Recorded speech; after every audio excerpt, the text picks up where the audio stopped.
Damas y caballeros, bienvenidos a On Demand, el podcast B2B de la industria audiovisual. Desde aquí, los invitamos a identificar tendencias y oportunidades que beneficiarán tanto a productores de contenido como a cadenas y plataformas. Mi nombre es Miguel Ángel Dobrich. Si les parece adecuado, me pueden decir Migue. Tendré el gusto de acompañarlos de manera quincenal con datos y entrevistas a académicos, especialistas e insiders de la industria. Comencemos con el segundo episodio de On Demand.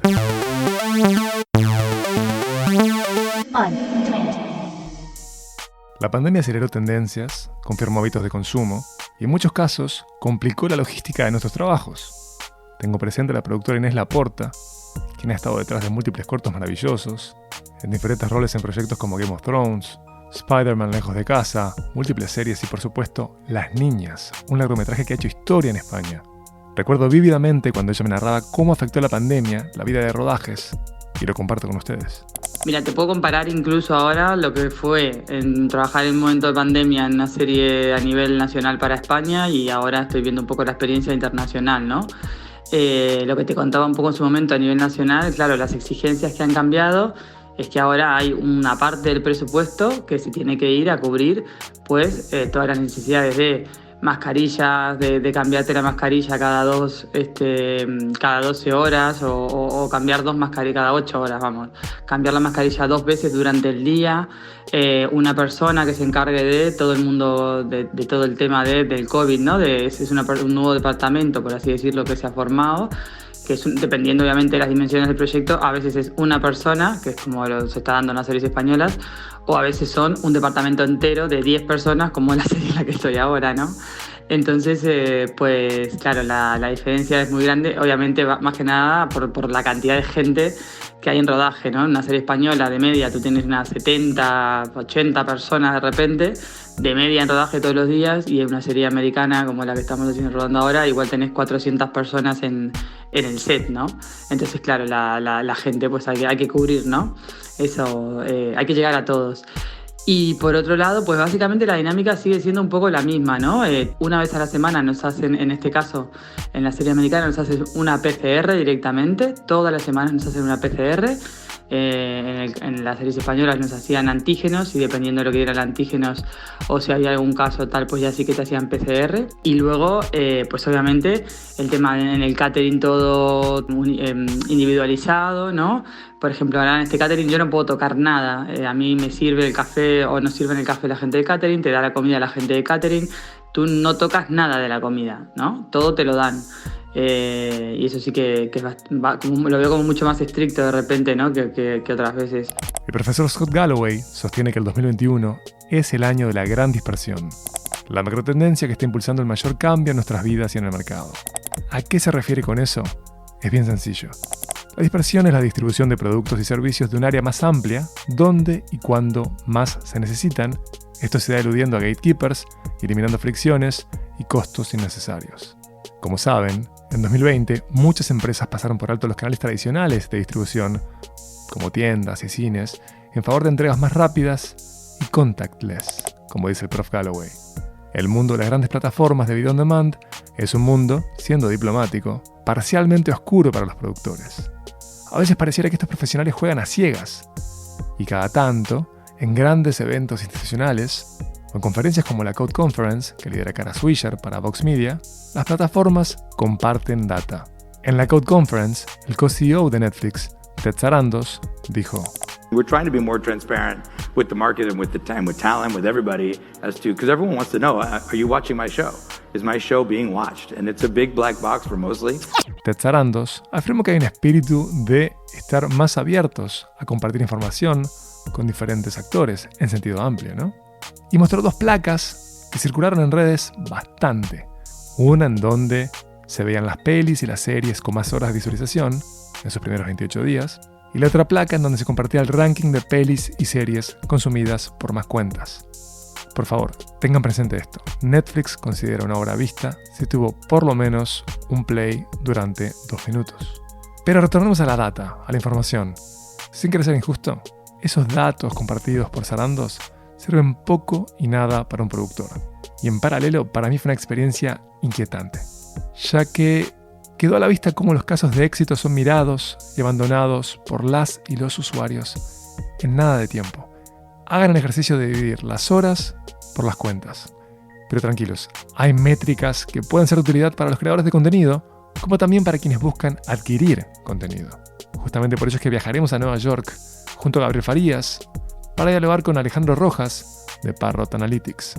En esa charla se responderá lo siguiente: ¿qué tendencias se aceleraron y pasaron a sentarse con la pandemia? ¿A qué métricas debería prestar atención un productor de Latinoamérica? ¿Y cómo podría acceder a esas métricas? También a qué deben prestar atención las plataformas para prevenir el churn, el índice de deserción. ¿Cuál es el contenido que puede ser más demandado y no está siendo cubierto en nuestra región? Entre muchas otras cosas. Créanme que la charla con Alejandro Rojas está repleta de información que les va a ser útil. Vamos a Nueva York. Estimado Alejandro, a pesar de que te seguimos hace años y que conocemos el trabajo de Parrot Analytics, queríamos que nos expliques qué es Parrot y en qué consiste tu función allí. O sea, sabemos que sos el Director of Applied Analytics, pero ¿qué significa eso en concreto? Sí, mira, la mejor manera de entender Parrot es básicamente entender al consumidor de hoy, ¿no? El consumidor de hoy que consume contenidos hace una serie de actividades que permiten entender si un contenido tiene demanda o no. En términos prácticos, imagínate que ustedes, bueno, por lo menos a mí me gusta mucho el programa de La Casa de Papel, que creo que es o sea, mucha gente no sigue, pero el tipo de cosas que uno haría cuando te gusta un programa seguramente incluye cosas como búsquedas en Google, visitas a la página de Wikipedia, incluso descargas de episodio o visualizaciones de trailers en YouTube. Todas son actividades que para todos nosotros son normales. Y lo que hace Parrot es organizar todo ese tipo de actividades que son muchísimas y se hacen de manera quizás desordenada. Estamos hablando de que hay más de 2.000 millones de personas a nivel global que interactúan con contenidos. Y todos los días nosotros vemos más de 1.000 millones de actividades relacionadas a contenidos particulares, ¿no? Y lo que viene a Parrot a traer a la mesa es a organizar todas estas actividades para poder entender si un contenido es más popular que el otro. Y esto lo hacemos para miles de contenidos en cientos de países.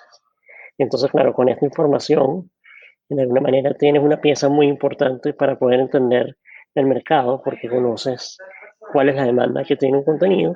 Y después, por otro lado, nosotros también tenemos un sistema que, digamos, de alguna manera identifica cada uno de estos títulos, lo identifica por plataforma, por canal, incluso por género, por incluso temáticas y todo eso.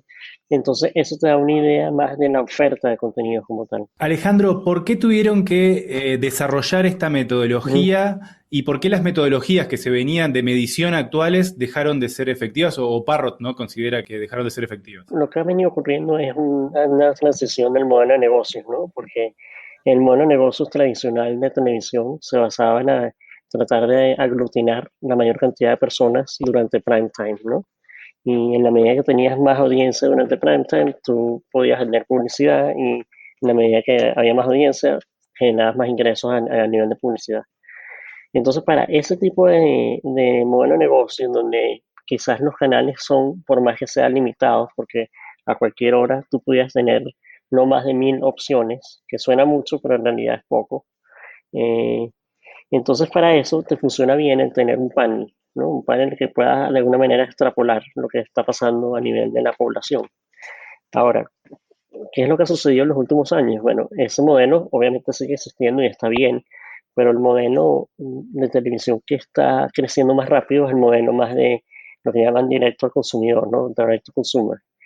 Y bajo ese modelo, ya el tema de aglutinar una audiencia en prime time ya no funciona así, pues básicamente son términos que son irrelevantes de alguna manera. Y después, por otro lado, la cantidad de opciones que tienes es también exponencial. Ya no estás hablando de cientos de opciones, sino que estás hablando de miles de programas que puedes ver en cualquier momento, ¿no?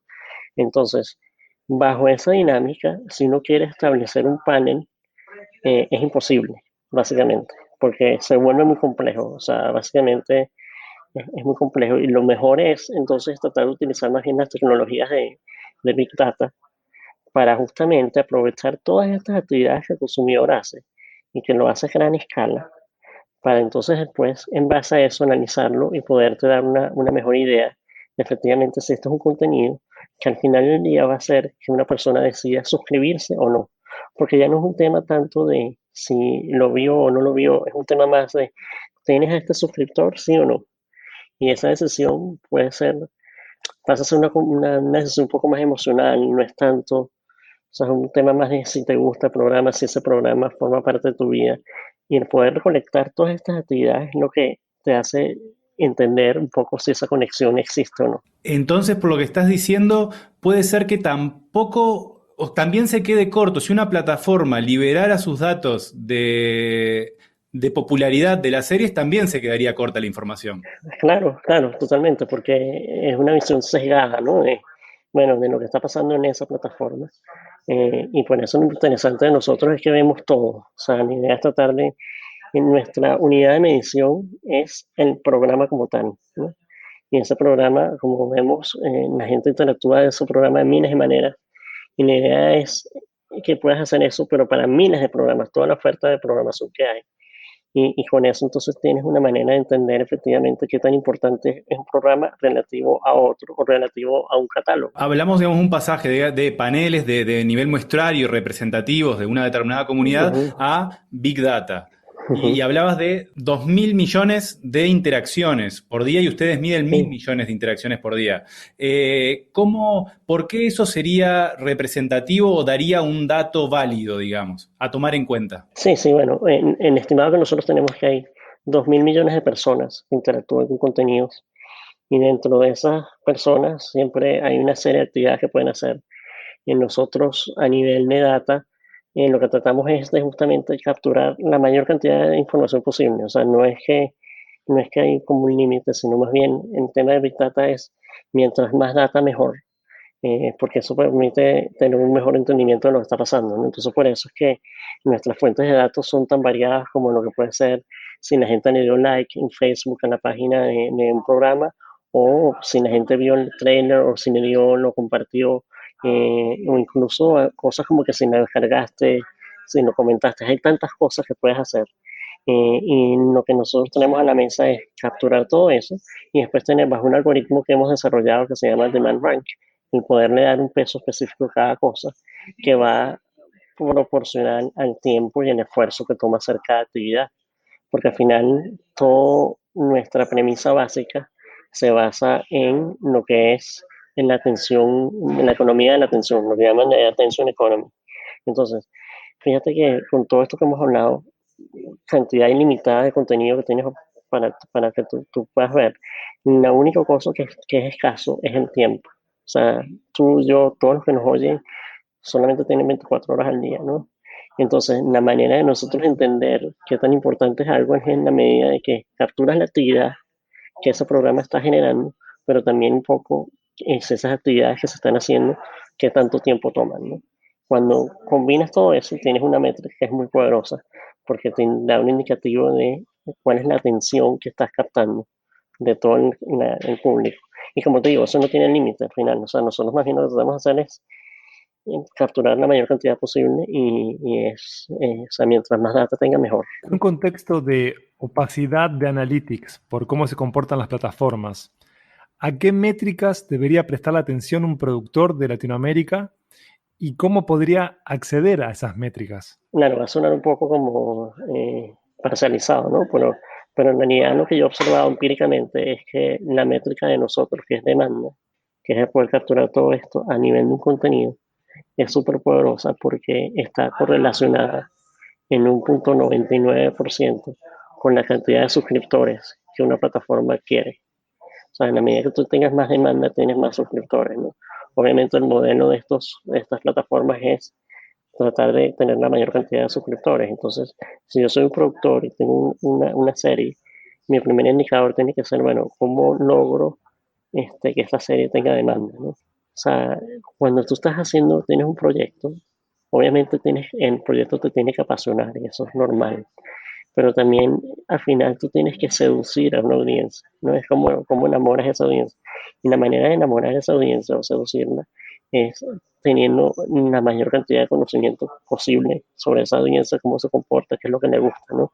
Yo uso una analogía siempre de, por ejemplo, si tú estás en un proceso de enamorar a una novia, a ti te interesa saber si a esa novia le gusta tomarse café caliente a las 6 de la mañana o a las 7 o a las 8, porque de esa manera sabes qué es lo que deberías hacer para lograr que eso suceda, ¿no? O lograr ese enamoramiento, esa seducción. Entonces, más o menos algo así en temas de lo que son los productos de contenido. La idea es que tú, obviamente, cuentes tu historia, es lo que te apasiona, pero el poder entender cómo esto lo ve un tercero o lo ve la audiencia, obviamente pues, te da una ventaja porque puedes entender cuál es el impacto que esto puede tener y el poder saber la demanda que esto genera va directamente asociado a la cantidad de suscriptores, que va directamente asociado a los ingresos que generas para una plataforma, ¿no? Quizás sea tonto esto, pero me pregunto cuál es el vínculo que hay, cuál es la correlación que hay entre la demanda y el play. Porque si no fuera lineal la correlación entre la demanda y el play, lo que tenemos es a las plataformas que lo que les importa es la suscripción, no las visualizaciones. Y a los productores, a quienes les importaría nada más que tenga demanda ese contenido para pitcharle a las plataformas. O sea, se podría entrar en un absurdo en donde no se visualiza nada. Sí, no, pero, o sea, lo que pasa es que fíjate que dentro de lo que es el tema de demanda, entra también todo el tema de visualizaciones, ¿no? De hecho, o sea, si tú miras un contenido, obviamente eso es una expresión de demanda muy fuerte.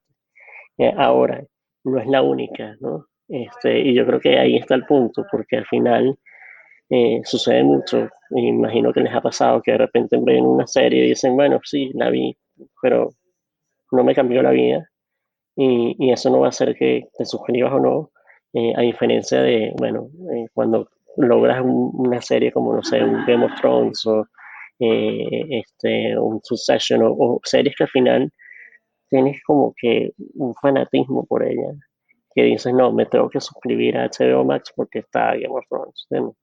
Y yo creo que ese es el punto, cómo logras el que al final que desde el punto de vista práctico, además entendiendo que las audiencias son todas muy diversas, ¿no? Cada persona, quizás un show favorito de cada persona es diferente. Y la idea es que tú logres tener una oferta de contenido donde siempre vas a tener el programa favorito de esa persona, ¿no? Entonces, se vuelve un juego que es más el poder entender, nosotros lo llamamos en inglés taste clusters, que es como los clusters de preferencia. Eh, si tú logras entender esos clusters de preferencia, entonces puedes decir, ah, mira, aquí está este cluster que le gusta temas de terror con sci-fi, por decir algo. Ah, bueno, déjame ver qué oferta tengo para darles el servicio que ellos están buscando, porque si no tengo nada, se me van a ir, ¿no? Entonces un poco así, ¿no? Es como desmenuzándolo en estos clusters, que pueden ser miles en realidad, porque la definición del cluster es muy variada, porque como se llama el cluster, ya no es tanto un tema demográfico, si bien eso lo tenemos y se puede ver, pero el tema demográfico pasa como a un segundo, porque al final lo que a ti te interesa es cuáles son el tipo de contenido que logra que esta persona se quede, ¿no? Se enganche. Y pueden ser personas muy diferentes, pero no tienen el mismo gusto, ¿no? Entonces tienes que mantener ese hilo. En relación a eso, ¿a qué deben prestar atención específicamente las plataformas para controlar el churn, el índice de deserción? Oye, justamente va muy orientado al poder entender cómo cada programa tiene afinidad con el resto del catálogo, ¿no? Entonces tú lo ideal es que tú puedas decir, bueno, déjame ver mi catálogo, déjame ver cómo cada programa de alguna manera tiene afinidad o no con el resto del catálogo. Si hay un programa que tenga alta afinidad, te permite en poder retener a las audiencias por un tiempo más. Un programa que tiene baja afinidad, ¿no? Es un poco como, o sea, imagínate que, o sea, cuando estás disparando dardos o lo que sea, o sea, si tú le das justo en el centro, obviamente eso vale más que si le das hacia un lado, ¿no? Es lo mismo, ¿no? O sea, si tú tienes un programa que al final va justo al centro de todos los, toda la audiencia que tienes, es perfecto. Ahora, imagínate eso, pero claro, el problema lo puedes convertir no solamente en toda tu audiencia, sino en los diferentes clusters que tienes. Entonces tú pudieras decir, mira, por decir algo, tengo 100 millones de suscriptores, pero dentro de esos 100 millones de suscriptores, en realidad hay 2000 clusters que tengo que atender. Y cada cluster quizás lo puedo atender con diferentes variables, ¿entiendes? Entonces se vuelve, o sea, a gran escala se vuelve como, o sea, tú tienes el tema de gran contexto de decir, bueno, ¿cómo mantengo toda esta cantidad de suscriptores? Pero en realidad la manera de resolverlo es ir como cluster por cluster y ver qué es lo que tienes para cada ese cluster para mantenerlo. Hablamos de las plataformas, hablamos de los productores. Yo ahora quería hacerte una pregunta centrada más en las personas, en los suscriptores o posibles suscriptores del servicio. Y vos nombraste una variable, ¿no? Que es, bueno, si yo tengo mucha interés en determinado contenido, seguramente termine suscribiéndome a X plataforma que tenga ese contenido. Pero, ¿cómo pesan otras variables en la elección de las personas en una plataforma? ¿Tienen eso medido? Pero otras variables más allá del contenido, tú dices más como que a nivel de uso y todo eso. El precio, por Sí, ejemplo, bueno, claro. Star Plus está teniendo grandes problemas en América Latina en conseguir usuarios o están teniendo un crecimiento no tan acelerado como planeaban, ¿no? Entonces, entonces ahí hay que ver, bueno, hay que estudiar el caso, habría que estudiar el caso particular, si es un problema de contenido, es un problema de Sí, precios, es un problema de qué. sí, claro. O sea, obviamente cuando tú estás hablando de oferta y demanda y hablas de, bueno, tienes una oferta de contenido, siempre el tema de precios es importante, ¿no? Yo siento que a nivel de Latinoamérica eh, todavía queda mucho por experimentar en términos de cuál es el modelo ideal, ¿no? Y aquí quiero traer el paralelismo de lo que sucedió simplemente con los celulares, ¿no? Si uno analiza qué sucedió, generalmente, o sea, al final, cuando efectivamente creció la penetración de celulares fue cuando se introdujo todo el tema de prepago, ¿no? Para poder atender a la mayoría de la población latinoamericana que en realidad tiene o sea, su ingreso per cápita no es tan alto. Entonces, creo que algo así tiene que suceder sobre todo en las plataformas. Al final, el tema de precio obviamente te va a permitir expandir o sí, engrandecer ese tamaño de mercado. Y en la medida que tú manejas esa variable y no entiendas cuál es el impacto, obviamente vas a poder tener mejores resultados.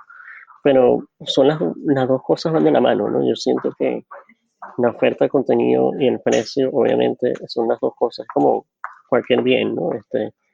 Tú puedes tener puedes tener un precio muy bajo, pero si tu contenido bonito no es bueno, no hace diferencia, ¿no? Entonces, al final el precio sigue siendo una variable y yo creo que va a haber mucha experimentación en cuanto a lo que puede funcionar. Eh, pero siempre va de la mano de todo lo que es la experiencia de contenido, también la experiencia de usuario, ¿no? También, yo creo que ahí, si bien creo que en menos escala, pero siempre hay diferencias, ¿no? Yo creo que al final del día, en términos prácticos, el contenido sigue siendo lo que te va a traer y va a decir, déjame ver en esta plataforma ahora. Si a nivel técnico no cumples o sea, con un comportamiento o un funcionamiento básico, obviamente eso también te impacta, ¿no? Porque si el app no carga o no sé, o se queda congelado, todo eso va en detrimento de la experiencia de usuario y obviamente entonces va a tener impacto, ¿no? Pero esas son las tres variables. De todas esas tres, obviamente, para mí el contenido sigue siendo lo más importante, porque es lo que la gente al final, con la que la gente se conecta. Hoy más temprano nombrabas, bueno, que el gran tema de fondo de todo esto es la economía de la atención. Y Netflix ya anunció, y de hecho ya está haciendo pruebas, de ingresar en los mercados de los videojuegos, ¿no? De ofrecer en su plataforma videojuegos. ¿Cómo, digamos, primero es preguntarte por su interpretación de esta jugada, qué es lo que está haciendo Netflix con esto, pero además quiero saber cómo una plataforma de medición de demanda como Parrot está atajando esta jugada, digamos, qué es lo que está haciendo para también medir y cómo los afecta. Sí, eso es una buena pregunta. Primero, el tema de contenido o sea, varía, ¿no? O sea, no hay como una receta que tú digas, no, es que siempre falta más de esto. Más bien lo que sucede generalmente, como sucede en cualquier mercado, eh, empiezas con algo que funciona y dices, déjame hacer más de esto. hasta que llega un momento que se satura, ¿no? Un poco, yo creo que todo lo que son las historias narcos de Latinoamérica, un poco ha pasado eso, ¿no? Empezó, vio que eso estaba funcionando y llega un momento que ya haces demasiado, entonces por eso que un análisis que es interesante es poder ver oferta contra demanda, porque eso te permite poder saber, bueno, dónde hay oportunidades, donde son como lo que llaman espacios vacíos, ¿no? O white spaces. Y, y entonces, claro, a nivel de Latinoamérica, yo siento que también el tema es que depende también mucho de cuál es la audiencia que estás mirando, ¿no? Si tú estás mirando todo el mercado como tal, es muy diferente a si estás mirando solamente los suscriptores de OTT. Y al final yo creo que va a haber una convergencia. Yo siento que en la medida que se hagan más contenidos que logren atraer al resto de la población, va a haber una convergencia, ¿no? Y yo creo que por lo menos Star Plus es una iniciativa que va en ese camino, ¿no? Buscar contenidos generalistas que tratan de atraer un público más general. Bueno, al final, como todo, también es un proceso de aprendizaje, de entender qué funciona, qué no. Y ahí es donde un poco el rol de los datos te puede ayudar porque entiendes toda la oferta que hay, qué es lo que deberías tener, qué es lo que no existe. Y como te digo, no hay una fórmula así estática, sino un proceso. Y un proceso que también requiere usar los datos, pero también un poco la imaginación, porque es como que muchas veces la mejor decisión es como que tomar la fotocopia negativa de lo que los datos te dicen, ¿no? Entonces, por ejemplo, si los datos te dicen, no, mira, es que está funcionando no sé, en las historias narcos, por decir algo, déjame ver cuál sería lo opuesto a eso que no hay. De hecho, hay muchos productores que la manera como ellos enfrentan los proyectos es más como, déjame ver qué es lo que no está hoy en pantalla, ¿no? Y eso pasa por un proceso, lo que te digo, de imaginación, en donde ese proceso creativo, el tener acceso a los datos, obviamente te ayuda porque te da como una manera de explorar los caminos, ¿no? Entonces te dice, bueno, déjame ver, creo que tengo una hipótesis de que hace falta más, por decir algo, historias sobre ídolos deportivos, por decir algo. Bueno, déjame ver, ok, miramos eso, a ver qué dicen los datos, si han habido, cómo les ha ido. Tienes una manera de entender y anticipar lo que va a suceder, ¿no? Un poco eso es lo que se busca. Bien. ¿Cuál es el contenido que puede llegar a ser más demandado y hoy no está cubierto en nuestra región? Mira, uno de los géneros más demandados en Latinoamérica sigue siendo todo el tema de dramas criminales y thrillers, en realidad. Todo ese género siempre, a nivel de tamaño, a nivel de interés, siempre es uno de los que está en el tope.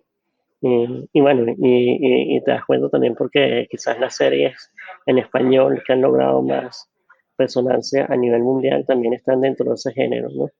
Entonces, eso por ese lado creo que es interesante rescatar.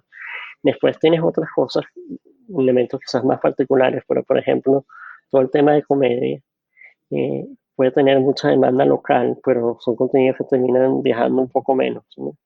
Uno de los indicadores que nosotros medimos es la viajabilidad que tiene un contenido. Entonces, claro, el contenido de comedia puede ser que el contenido de comedia mexicano funcione bien en México, pero si lo quieres llevar a Argentina no se conecta, ¿no? Y eso un poco es lo que muestran los datos. Entonces, como todo, siempre hay como un trade-off, ¿no? Es como que algo te puede dar un positivo de cierta manera, pero también puede tener un negativo y por eso al final la manera de analizar todos estos contenidos es viendo más como esa visión más 360, donde lo analizas de diversos puntos de vista, ¿no? Y cuando haces ese análisis, es lo que te digo, siempre lo que son historias que están enmarcadas dentro del drama criminal es lo que funciona bien localmente, más viaja. Entonces, ese sería el género más importante. Pensando en la evolución también que acelera la pandemia, Uh-huh. ¿cómo es que se viene dando la sinergia o las sinergias entre las plataformas de SBOT Uh-huh. y el AVOD? Uh-huh. Y también en paralelo, ¿cómo viene funcionando algunas como reencarnaciones de la TV lineal en este contexto? Sí, sí, sí. Bueno, es un poco lo que conversábamos, ¿no? Que yo creo que va a haber mucha experimentación ahí. El modelo SBOT funciona para ciertas cosas, pero yo creo que el AVOD va a ser muy útil para poder eh, hacer crecer el tamaño de mercado de lo que es streaming en Latinoamérica, ¿no? Y eso va atado quizás a que también los contenidos que se van a poder ver en AVOD quizás van a ser más similares a los que se ven más en TV lineal. O sea, se va a ver quizás como sí, una convergencia. Eh, Igual, sí, fíjate que incluso, yo no sé si esto lo vieron, pero ayer salió una noticia que cosas como que la Fórmula 1, que digamos en el pasado siempre estaba más orientado a canales de deportes y más televisión lineal y todo eso. El CEO de Netflix dijo que, que ellos estarían pensando en el poder hacer licenciar la Fórmula 1 si tienen los derechos a nivel global. Entonces como que es un cambio muy radical, ¿no? Netflix que nunca se ha metido en temas de deporte. Ahorita creo que hay más, tienen como más apetito para eso porque también saben que eso les puede hacer crecer el tamaño del mercado, ¿no? Todo el mundo está buscando expandir eso, lo que llaman en inglés el Total Addressable Market, que es el TAM, ¿no? En la medida que ese TAM sea más grande, obviamente tienes más posibilidades de crecer. Y entonces, claro, cualquier herramienta que te sirva para hacer eso, la vas a utilizar. Y obviamente los modelos de negocio es una manera de hacer eso, ¿no? Y por eso Naybot viene como que, yo creo que el paralelismo aquí, yo de nuevo volviendo al ejemplo que di de los celulares, para mí el postpago es el SBOT y el prepago puede ser el A-Bot quizás, ¿no? Entonces hay que ver, todo está como en evolución, pero siento que puede dar respuesta a ese consumidor que quizás tiene poco nivel adquisitivo, pero que igual quiere entretenerse y que de repente lo puedes monetizar mejor a través de acuerdos de publicidad, ¿no? Tengo un par de preguntas específicas, pero previo a hacerlas quiero aplaudir esa analogía. Me encantó lo de los móviles, pago y prepago para entender al SBOT y al AVOD, es decir, las plataformas de video on demand por suscripción y las plataformas de video on demand que tienen publicidad. Sí, por cierto, Volviendo, esa analogía no es mía, es de Carlos Ariza de CA, pero sí, conversando con él salió ese tema y me parece que es buena.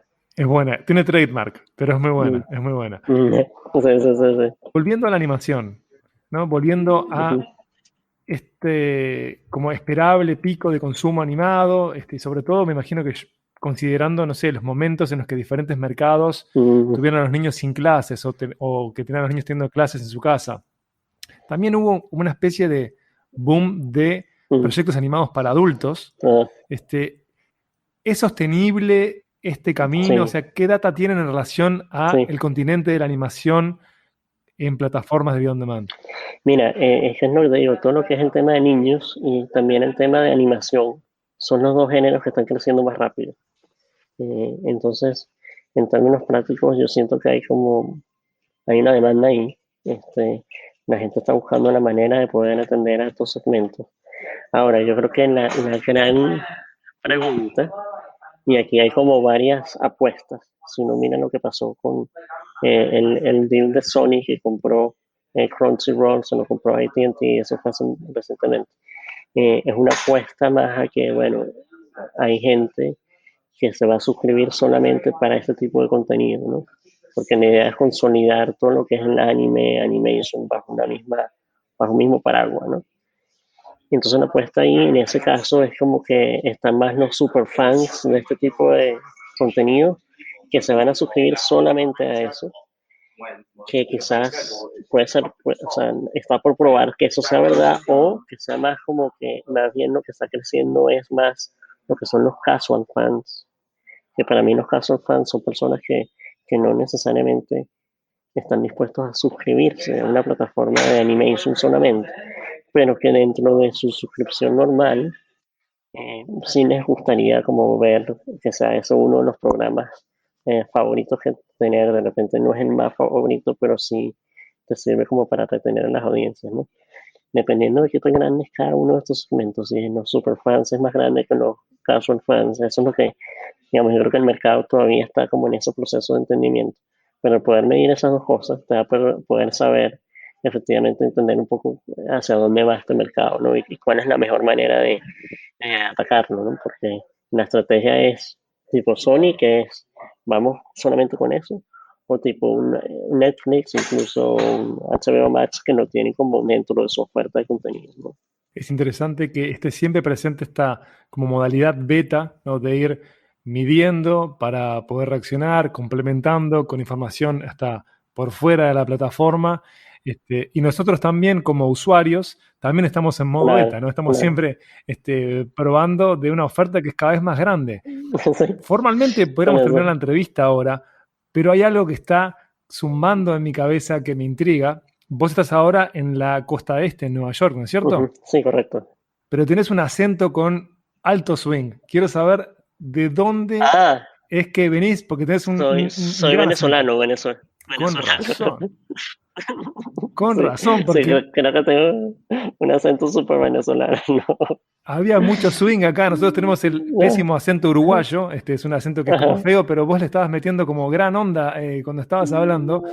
Y ajá, realmente esto queda para otra entrevista que espero que podamos volver a charlar en unos meses, pero me interesa ujú, muchísimo que claro. nos enfoquemos en tu historia, porque cuando uno repasa tu LinkedIn, es realmente Ujú, zigzagueante, o sea, desde tu formación hasta ajá, sí, tu experiencia laboral, así que espero de verdad, Alejandro, que tengamos la chance de hablar más adelante. sí, Te agradezco en nombre de los dos me encantaría. muchísimo por el tiempo que te tomaste para grabar con nosotros, así que gracias de verdad, Alejandro, por haber acompañado a Gabriel, por haberme acompañado a mí aquí en On Demand. No, un gusto. La verdad que súper buenas las preguntas y súper entretenido programa. Y bueno, claro, cuando quieran, estoy aquí en la orden para echarles ese cuento que es zigzagueante en realidad. Así será, muchísimas gracias. On Demand. Muchísimas gracias por escucharnos. Si este podcast te resultó útil o fue disfrutable para ustedes, compártanlo. Suscríbanse y saturen de estrellas al programa en Apple Podcast, así puede ser descubierto con mayor facilidad.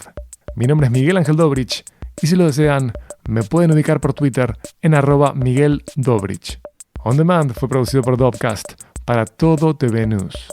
Nos escuchamos en 15 días. Hasta la próxima. On